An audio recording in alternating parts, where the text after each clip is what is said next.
అసదుద్దీన్ ఓవైసీకి సంబంధించి రేపు ముస్లింలంతా నల్ల రిబ్బన్లు ధరించి నమాజ్ చేయాలని కోరారు. ఉగ్రదాడికి నిరసనగా దీన్ని పాటించాలని ఆయన కోరారు. మంచి కాలే, ముస్లింలు కూడా దీన్ని ఖండిస్తున్నట్టు ఆయన చెప్పారు.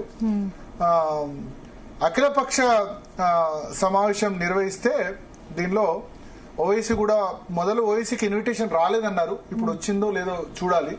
ఎందుకంటే 5 అంతకంటే ఎక్కువ పార్లమెంట్ మెంబర్ ఉన్న వాళ్ళనే పిలిచారన్నారు. సో ఇప్పుడు ఆ విజువల్స్ కూడా మనం చూస్తున్నాం. ఉగ్రదాడికి సంబంధించి ఖండించింది అఖిలపక్ష సమావేశం. సో బేసిక్ గా నేను 2-3 సొల్యూషన్ చెప్తాను దీనికి. ఒకటి, నేను అనుకుంది కశ్మీర్లో పర్మనెంట్ గా కేంద్ర పాలిత ప్రాంతం చేయాలి. అక్కడ ఈ ఒమర్ అబ్దుల్లాలు, మహబూబా ముఫ్తీలు ఉండాల్సిన అవసరం లేదు. అసలు రాష్ట్ర ప్రభుత్వమే ఉండాల్సిన అవసరం లేదు. నిన్న కూడా నేను చెప్పాను ఇదే విషయం.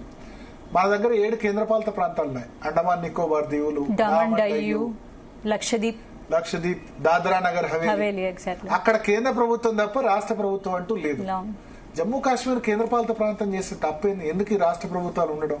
వాళ్ళు ఎవరిని సపోర్ట్ చేస్తారు? ఈ జిహాదీల్ని సపోర్ట్ చేసేవాళ్ళే. ఉమర్ అబ్దుల్లా అయినా వాళ్ళు ఆర్టికల్ 370 ఆర్టికల్ 370 వ్యతిరేక. ఇప్పుడు ఆర్టికల్ 370 అయ్యి 4 సంవత్సరాలు అయింది. కొద్దిమంది అంటున్నారు ఏం సాధించారు ఆర్టికల్ 370 రద్దు చేసి. ఆర్టికల్ 370 రద్దు చేసిన తర్వాత 2 కోట్ల మంది పర్యాటకులు జమ్మూ కాశ్మీర్ లో పర్యటించారు. సో దట్ స్థానికులకు ఉపాధి కలిగింది. కొద్దిమంది అన్నారు ఆర్టికల్ 370 రద్దు చేస్తే అసలు ఎంత పెద్ద నరమేధం జరుగుతుంది, ఎంత పెద్ద యుద్ధం జరుగుతుంది, ఏమైతుంది, లోకల్స్ మొత్తం ఏం జరిగింది? ఏం జరగలే. దిస్ ఈస్ ది సంవత్సరం ఒక ఇన్సిడెంట్ జరిగిందేమో, అప్పటికి రెగ్యులర్ గా జరిగేది. మనం అంతకుముందు చూసాం, ఉరీ దాడి జరిగింది, పుల్వామా దాడి జరిగింది. So most of the locals అక్కడ ఎప్పుడైతే ఇప్పుడు ఈ మావోయిస్ట్ గాని లేకపోతే ఈ ఉగ్రవాదం గాని ఎప్పుడు జరుగుతుందంటే పేదవాళ్ళని ఈ ఉగ్రవాదులు లేకపోతే ఎక్స్ట్రీమిస్టులు వీళ్ళంతా కూడా వాళ్ళు పేదవాళ్ళని రెచ్చగొడతారు. ఇప్పుడు డబ్బులు ఉన్న వాళ్ళు ఏం ఆలోచిస్తారు? నేను నా బతకాలి, నా కుటుంబం బాగా బతకాలి, నేను ఇంకా లగ్జరీస్ లైఫ్ గడపాలి, ఇంకా డబ్బులు సంపాదించకూడదు అది ఉంటుంది. కానీ డబ్బులు లేని వాళ్ళని రెచ్చగొట్టడం ఈజీ. ఏం రెచ్చగొట్టడం? జిహాద్ అని చెప్పి, లేకపోతే మీకేమొస్తుందని చెప్పి ఈ రాళ్లు విసరడం, లేకపోతే అక్కడ ఉగ్రవాద కార్యకలాపాలకి మీ కుటుంబం మేము చూసుకుంటాం అని చెప్పడం.